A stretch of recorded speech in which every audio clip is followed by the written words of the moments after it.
School गए 2 दिन पहले, घर पर थे और बाहर से उठा के ले गए और तीसरे दिन उसका एनकाउंटर कर दिए। तो जब उसी में लिप्त है पुलिस, उसी में लिप्त है एसटीएफ, तो फिर कौन न्याय करेगा?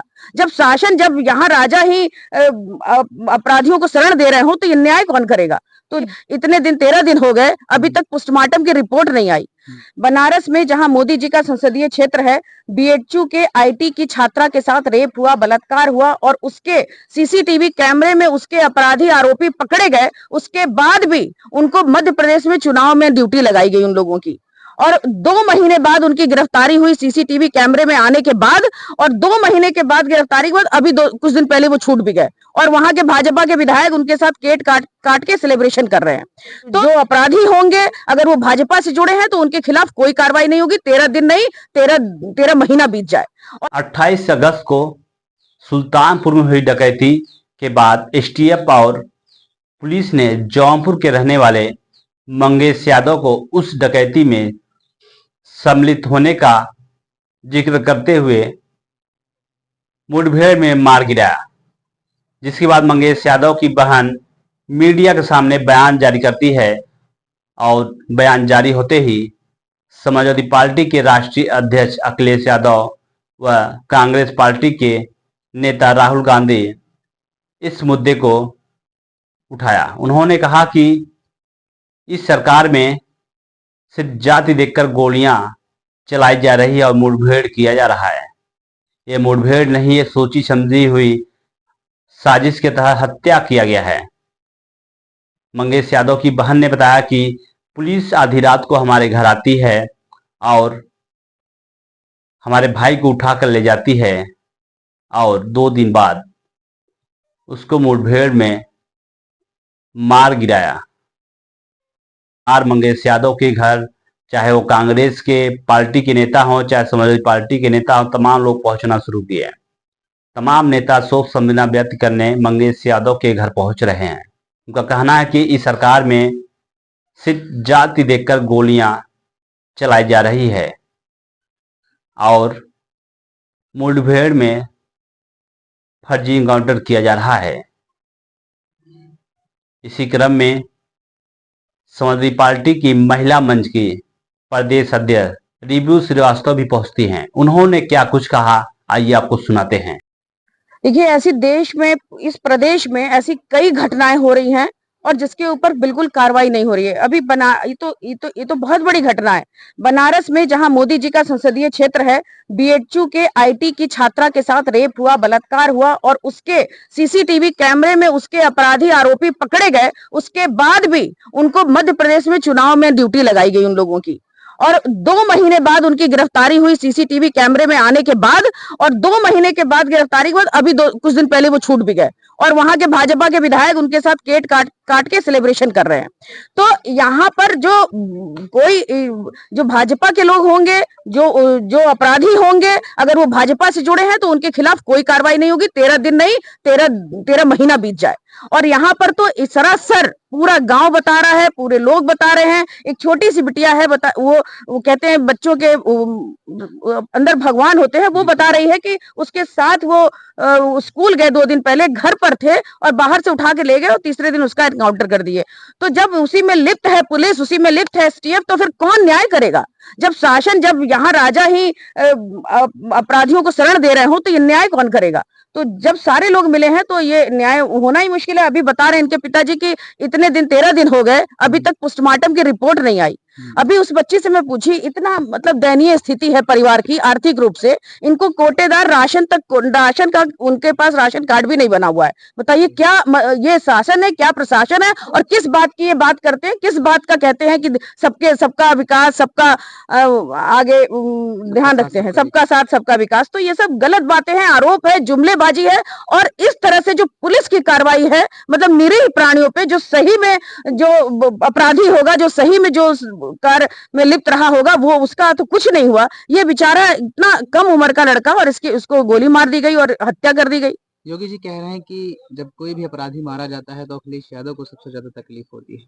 कोई भी अपराधी मारा जाता है तो जब अपराधी नहीं हो तो अखिलेश यादव को तकलीफ होती है। अखिलेश यादव जी को तब तकलीफ होती है जब किसी बेगुनाह की हत्या की जाती है। अखिलेश यादव जी को तब तकलीफ होती है जब किसी को जाति के नाम पे उसको मारा जाता है या उसके साथ अन्याय किया जाता है। अखिलेश यादव जी केवल समाज के सभी लोगों के लिए काम करते हैं और सभी लोगों के साथ न्याय करना चाहते हैं। अखिलेश यादव जी को जब किसी महिला के साथ रेप अत्याचार होता है तब तकलीफ होती है, जब कहीं नौजवानों को रोजगार नहीं मिलता है आज के समय में और वो आत्महत्या करने को मजबूर होता है तब तकलीफ होती है। किसान आज कितना बुरी तरह से परेशान है, जिसकी आय दुगनी करने की बात करते थे वो आज उसकी आय घट करके और कम से कम होती जा रही है, गरीबी और बढ़ती जा रही है, तब तकलीफ होती है किसान जब आत्महत्या करता है। तो अखिलेश यादव जी ने अगर ये बेगुनाहों की बेगुनाह लोगों की अगर आवाज न उठाते तो आज इस उत्तर प्रदेश में कोई आवाज उठाने वाला भी नहीं था। मैडम क्या अभी जो कहने वाले कहते रहे, जहां लूट हुई है वहां इनके पिताजी बता रहे हैं कि जिसको वो मंगेश यादव बता रहे हैं वो मंगेश यादव था ही नहीं। जिसको ये मंगेश यादव STF वाले बता रहे हैं उसके सर पे बाल है, और जिसको मार दिया वो तो गंजा था, उसके सर पे बाल ही नहीं था।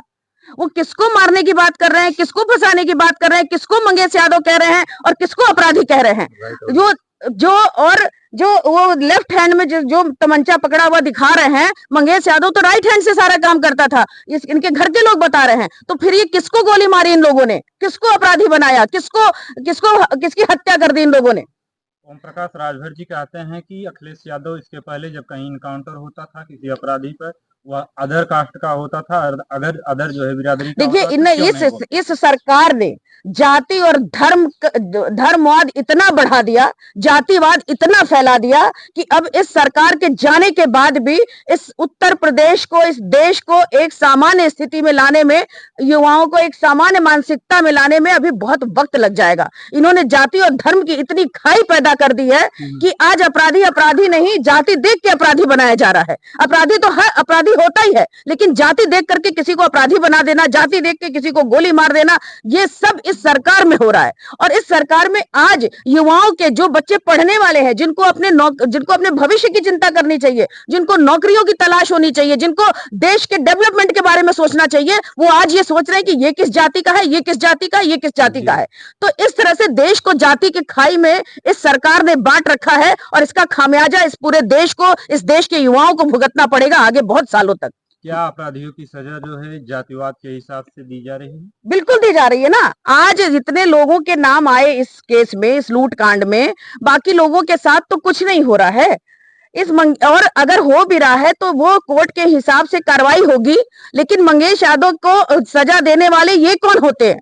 मंगेश यादव को सजा देने वाले, अब कानून हाथ में लेने वाले ये लोग कौन होते हैं?